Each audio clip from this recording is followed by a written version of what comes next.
Assalamualaikum warahmatullahi wabarakatuh. Kisah ini ngeri banget, mengisahkan tentang pesugihan bakso tikus. Tapi sebelum cerita saya lanjutkan, ada baiknya bantu kami dengan mengklik tombol subscribe, like, dan komen, serta aktifkan tombol loncengnya agar tidak ketinggalan cerita-cerita terbaru lainnya. Kalian mau makan bakso tikus? Di Kampung Mekarsari, sebuah desa kecil di pinggiran kota yang dikelilingi sawah luas dan rawa-rawa, Ahmad, pria berusia 30 tahun, menjalani hidupnya sebagai pedagang bakso keliling. Gerobaknya, terbuat dari kayu lapuk dengan roda yang sering macet, adalah satu-satunya sumber penghasilannya. Cat biru pada gerobak itu sudah mengelupas, dan panci aluminium di dalamnya penuh goresan, seolah mencerminkan kerasnya hidup Ahmad. Setiap hari, dari subuh hingga malam, ia mendorong gerobak itu melintasi ganggang sempit, pasar yang ramai, hingga perumahan pinggiran, berteriak, "Bakso! Bakso panas!" Namun, suaranya sering tenggelam di tengah teriakan pedagang lain atau deru sepeda motor yang lewat. Pelanggan Ahmad semakin hari semakin sedikit. Orang-orang lebih memilih membeli bakso di gerobak modern milik pedagang baru, yang menggunakan daging sapi segar dan kuah kaldu yang kaya rasa. Ahmad, dengan model pas-pasan, hanya mampu membeli daging sisa dari pasar yang sudah tak segar, membuat baksonya kalah bersaing. Utangnya di warung kelontong Bok Sari sudah menumpuk hingga 2 juta rupiah. Jumlah yang terasa seperti gunung baginya. Bok Sari, wanita tua yang dikenal pelit, mulai memandangnya dengan sinis setiap kali ia lewat. "Kapan bayar utang, Mat? Jangan cuma janji," katanya suatu sore. Suaranya tajam seperti pisau. Malam itu, Ahmad duduk di beranda rumah kontrakannya yang sempit. Atapnya bocor di beberapa tempat. Ia menatap mangkuk-mangkuk kosong di gerobaknya. Hanya 3 porsi bakso yang laku hari itu. Lampu neon di beranda berkedip-kedip, menciptakan bayangan yang menari-nari di dinding. "Aku sudah coba segalanya," gumamnya, suaranya parau karena lelah. "Daging mahal, tepung naik, pelanggan pada kemana? Apa aku harus nyanyi di jalanan biar orang beli bakso?" Ia tertawa pahit, tapi matanya berkaca-kaca. Anak-anak tetangga yang biasa bermain di dekat gerobaknya kini menjauh, seolah tahu Ahmad tak lagi punya apa-apa untuk dibagi. Ia merasa seperti bayangan di kampungnya sendiri, tak dianggap, tak dihargai. Di tengah keputusasaan itu, malam yang berkabut membawa perubahan. Saat Ahmad membereskan gerobaknya di bawah pohon beringin tua di ujung kampung, sebuah sosok muncul dari kegelapan. Pria itu tampak tua, tubuhnya kurus terbungkus jubah hitam compang-camping. Wajahnya pucat seperti mayat, dengan mata dalam dan tajam yang seolah bisa menembus jiwa. Rambutnya yang jarang dan beruban tampak basah, meski malam itu tak hujan. Ia memperkenalkan dirinya sebagai Pak Tua, seorang penutur jalan yang membantu orang-orang yang terpuruk.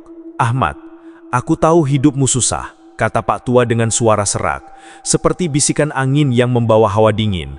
"Aku lihat kau tiap hari dorong gerobak ini, tapi tak ada hasil. Orang-orang tak lagi menghargai kerja kerasmu." Ahmad tersentak. Ia tak pernah bertemu pria ini sebelumnya, tapi pria itu tahu namanya dan kesulitannya. "Bapak siapa? Kenal dari mana?" tanyanya. Tangannya mencengkeram gagang gerobak. Waspada. Angin malam tiba-tiba terasa lebih dingin, dan daun-daun beringin bergoyang pelan, seolah mendengarkan percakapan mereka. Pak Tua tersenyum tipis, memperlihatkan gigi-gigi kuning yang tak terurus. "Aku cuma orang yang suka membantu.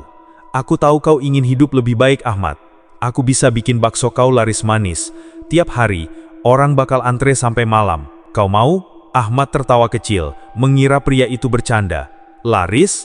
Bapak pikir gampang jualan bakso? Daging sapi harganya selangit, pelanggan susah, saingan di mana-mana. Kalau Bapak punya cara ajaib, kasih tahu dong."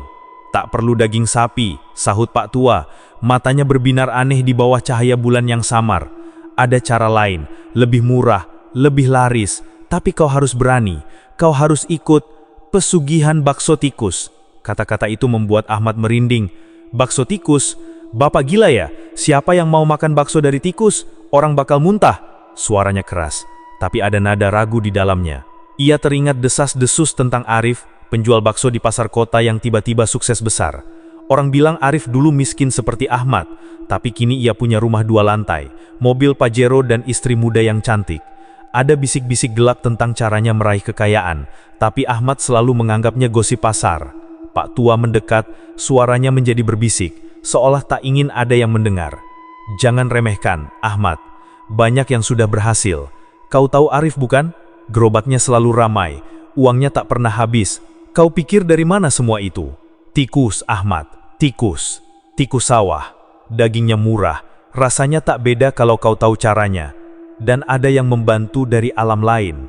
Ahmad menelan ludah, jantungannya berdegup kencang. Alam lain, maksud Bapak apa? Tanyanya, suaranya bergemetar. Pak tua menyeringi, wajahnya tampak semakin menyeramkan di bawah bayang-bayang pohon beringin.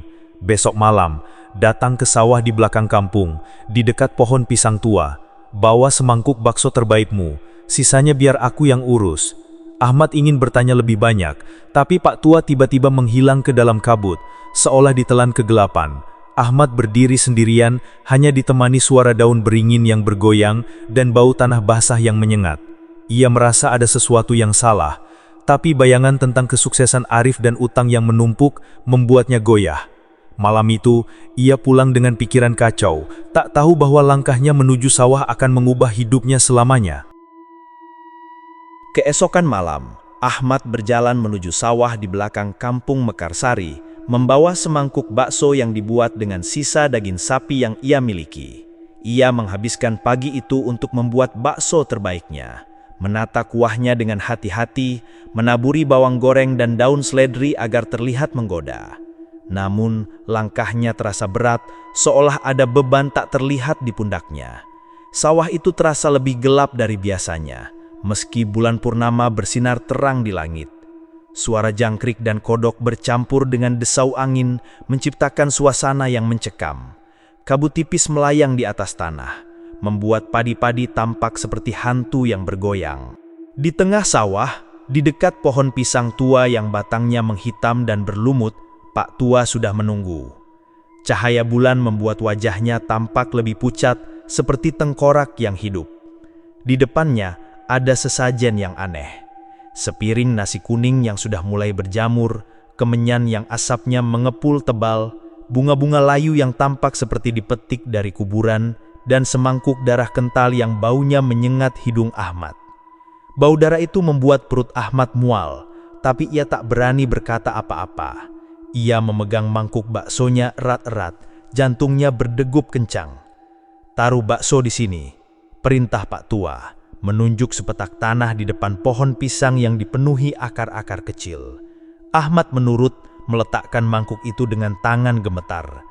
Asap kemenyan semakin tebal, menyelimuti udara seperti kabut beracun. Pak tua mulai melantunkan mantra dalam bahasa yang asing, penuh dengan suku kata yang terdengar seperti desisan ular.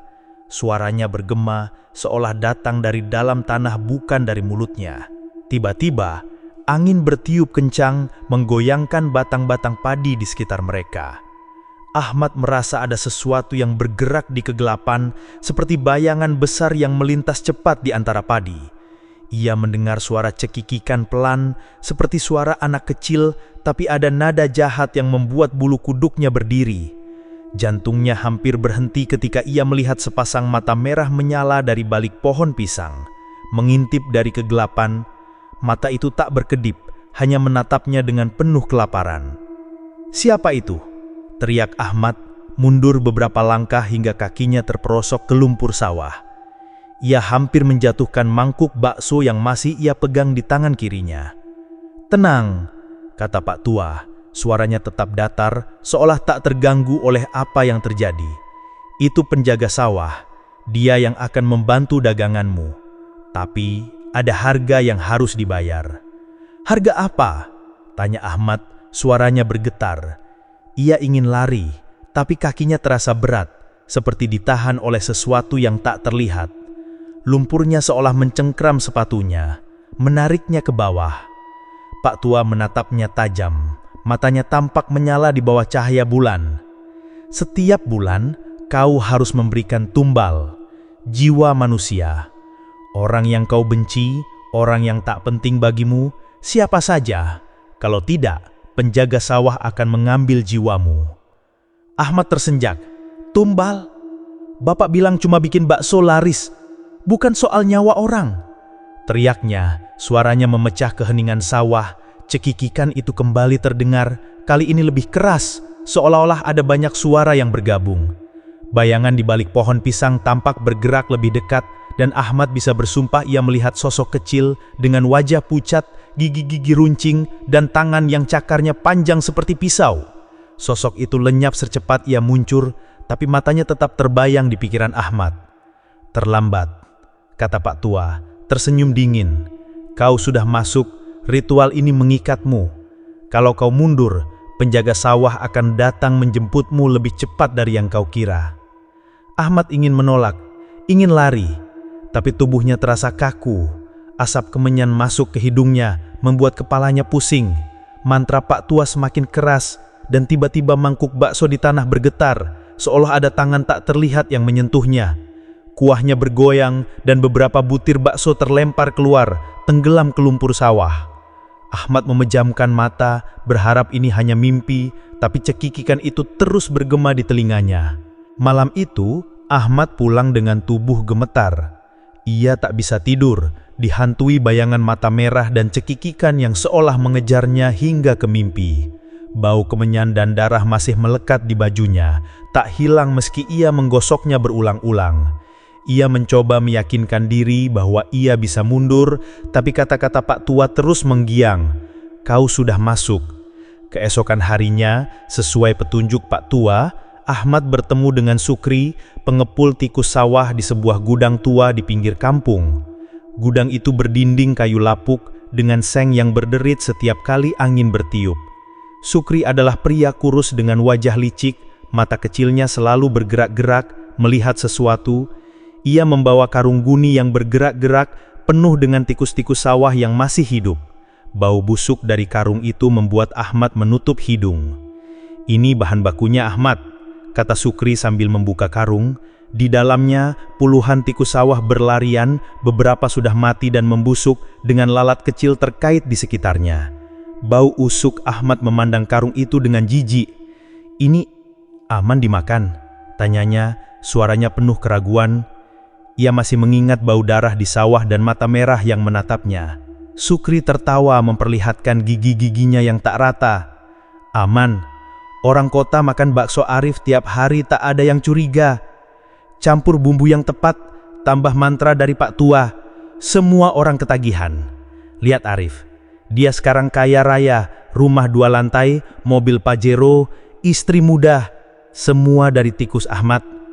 Ahmad masih ragu, tapi bayangan tentang tumbal membuatnya tak punya pilihan. Ia tak ingin berakhir di tangan penjaga sawah. Dengan berat hati, ia membeli karung pertama dari Sukri dan membawanya pulang. Di dapur kecilnya, ia mengikuti petunjuk Pak Tua. Menggiling daging tikus dengan tangan gemetar, mencampurnya dengan tepung, garam, dan bumbu khusus dari botol kecil yang diberikan Sukri. Botol itu berisi cairan kental berwarna coklat yang baunya aneh, seperti campuran rempah dan sesuatu yang busuk. Sukri bersumpah, itu rahasia agar bakso tak berbau tikus. Setelah selesai, bakso yang dihasilkan tidak berbau tikus sama sekali.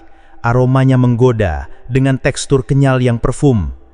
Hari itu, Ahmad mendorong gerobaknya ke pasar dengan perasaan campur aduk. Ia tak yakin orang akan membeli. Tapi begitu ia membuka panci, aroma baksonya menarik perhatian. Dalam hitungan jam, gerobaknya dipadati pelanggan. Orang-orang memuji baksonya, mengatakan rasanya lebih enak dari bakso Arif. "Ini bakso apa, Mat? Enak banget," kata seorang ibu sambil memesan porsi kedua. Anaknya lahap menghabiskan kuah. Dalam seminggu, Ahmad melunasi hutangnya ke Mbok Sari. Ia membeli baju baru, memperbaiki gerobaknya, dan bahkan menyisihkan uang untuk membeli ponsel baru. Namun, di balik kesuksesan itu, ketakutan merayap. Setiap malam ia mendengar cekikikan di dekat gerobaknya, seperti suara anak kecil yang bermain di kegelapan. Ia bermimpi tentang mata merah yang menatapnya dari sudut ruangan, dan kadang ia merasa ada bayangan yang mengikuti langkahnya saat pulang malam. Bau tikus mulai mencium di tangannya, meski ia sudah mencuci berulang-ulang. Sementara Ahmad menikmati kesuksesan sementara, Arif, penjual bakso sukses yang menjadi panutannya, mulai runtuh. Pelanggan di pasar kota mengeluh bahwa bakso Arif berbau aneh, seperti bau tikus yang tak bisa disembunyikan meski kuahnya dibumbui kuat. Arif sendiri sering terlihat berbicara sendiri, tertawa tanpa sebab atau tiba-tiba menjerit di tengah malam. Tubuhnya memancarkan bau busuk yang aneh, seolah bau tikus meresap ke kulitnya. Ia sering mengeluh tentang mimpi buruk, tentang sosok kecil yang menuntut janji darinya. Warga mulai menjauh, dan gerobaknya yang dulu ramai kini sepi. Penjaga sawah marah, bisik Sukri kepada Ahmad saat mereka bertemu di gudang. Arif lalai memberikan tumbal bulan ini. Dia pikir bisa main-main sama penjaga itu, makanya dia jadi begitu. Kau jangan sampai lupa, Ahmad, penjaga itu tak main-main. Ahmad semakin ketakutan. Ia tidak ingin berakhir seperti Arif, tapi tak sanggup juga membunuh untuk dijadikan tumbal. Ia mencoba mencari cara untuk keluar dari pesugihan bakso tikus, tapi setiap kali ia mendekati sawah atau pohon pisang tua, ia merasa ada yang mengawasi. Pak tua tak pernah muncul lagi, tapi di mimpinya, pria itu selalu ada, tersenyum dingin sambil berkata, "Kau sudah masuk, Ahmad, tak ada jalan keluar." Kejatuhan Ahmad dan ketakutan akan tiba-tiba. Warga kampung mulai mencurigakan dengan kesuksesan mendadak Ahmad dan bau aneh dari bakso Arif. Seorang pemuda bernama Budi yang pernah bekerja sebagai pembantu di rumah Arif, tanpa sengaja menemukan karung berisi tulang-tulang kecil di belakang dapur Arif. Ia juga melihat Sukri mengantarkan karung tikus di malam hari, disembunyikan di bawah kain goni. Budi yang sudah lama curiga melaporkan temuannya kepada polisi dan warga. Malam itu, warga dan polisi menggerebek gerobak Ahmad dan dapur Arif secara serentak. Di dapur Arif, mereka menemukan pemandangan mengerikan, puluhan karung berisi tikus hidup dan mati, alat penggiling yang penuh darah kering, dan botol-botol berisi cairan coklat yang sama seperti yang digunakan Ahmad. Bau busuk memenuhi ruangan, suara tikus-tikus berderit dari karung-karung yang terbuka. Arif yang sudah tak waras hanya tertawa histeris saat ditanya. "Bakso tikus, kalian semua sudah makan?" teriak Arif, matanya liar, rambutnya acak-acakan. "Penjaga sawah suka kalian, dia suka kalian semua." Warga mual dan marah. Beberapa di antara mereka memukuli Arif sebelum polisi menahannya. Di gerobak Ahmad, polisi menemukan bakso yang belum diolah, masih berbau tikus. Ahmad mencoba kabur, melarikan diri ke sawah, tapi warga menangkapnya di dekat pohon pisang tua. "Aku terpaksa, aku tak mau jadi tumbal," teriak Ahmad. Air mata mengalir di wajahnya, tubuhnya gemetar ketakutan. "Apa maksudmu tumbal?" tanya seorang polisi, memegang lengan Ahmad erat. Dalam kepanikan, Ahmad menceritakan semuanya, tentang Pak Tua, ritual di sawah, penjaga sawah, dan pesugihan bakso tikus. Ia menunjuk pohon pisang tua sebagai tempat ritual, tetapi ketika polisi memeriksanya, mereka hanya menemukan sesajen yang sudah membusuk dan bau darah yang masih tersisa di tanah. Warga yang mendengar cerita Ahmad bergidik. Beberapa berbisik bahwa pohon pisang itu memang angker. Sering terdengar suara cekikikan di malam hari. Arif dibawa ke rumah sakit jiwa, tubuhnya semakin membusuk dengan bau tikus yang tak hilang, meski dokter mencoba segala cara untuk menghilangkannya. Ia sering menjerit di malam hari, menyatakan bahwa penjaga sawah datang menjemputnya. Ahmad dipenjara dengan hukuman 5 tahun karena penjaga dan kesehatan. Di selnya, ia tak pernah tenang, dihantui cekikikan dan melihat mata merah di sudut ruangan. Sukri menghilang tanpa jejak, dan gudangnya ditemukan kosong, hanya menyisahkan bau busuk dan tulang-tulang kecil. Pak Tua tak pernah terlihat lagi, seolah ia bukan manusia biasa. Sawah di belakang kampung Mekarsari kini ditinggalkan warga. Pohon pisang tua itu masih berdiri, tapi kini tampak lebih gelap dan menyeramkan, dengan batang yang seolah-olah bergerak di malam hari. Warga yang lewat di malam hari sering mendengar suara tawa anak kecil dan bau tikus yang tiba-tiba menyengat. Mereka bilang bahwa penjaga sawah masih menunggu tumbal berikutnya, dan siapapun yang berani mendekati pohon itu tak akan kembali sama.